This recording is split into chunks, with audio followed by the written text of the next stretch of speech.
August निमित्त तुम्हाला सर्वांना हार्दिक शुभेच्छा। मी शाळेमध्ये 15 ऑगस्टचं 2 वळी भाषण सांगणार आहे, ते तुम्हाला आवडते का बघा। आजच्या कार्यक्रमाचे अध्यक्ष पूज्य गुरुजन वर्ग होते जमलेला म्हणजे मित्र। आज 15 ऑगस्ट आपण भारताचा स्वातंत्र्य दिन साजरा करण्याकरता एकत्र जमलो आहोत। आपला भारत देश 15 ऑगस्ट 1947 रोजी इंग्रजांच्या गुलामीवरून मुक्त झाला। देशाला स्वातंत्र्य मिळवून देण्यासाठी स्वातंत्र्य सैनिकांनी प्राणाचे बलिदान दिले। हा दिवस आपल्याला त्यांच्या बलिदानाची आठवण करून देतो व त्या शूरवीरांना आपण आजच्या दिनी वंदन करतो।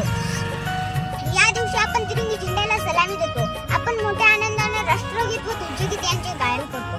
सर्वत्र देशभक्तीचे वातावरण दिसते। आपण सर्वांना मिळून भारताच्या प्रगतीसाठी प्रयत्न करूया। मला भारतीय असल्याचे अभिमान आहे। चला तर मग वंदन करूया। इतके बोलून मी माझे 2 शब्द संपविते। जाता जाता एक गोष्ट सांगून जाते। सुंदर सुंदर भारत देश सगळ्यात वेगळा माझा देश। सुंदर सुंदर भारत देश सगळ्यात वेगळा माझा देश।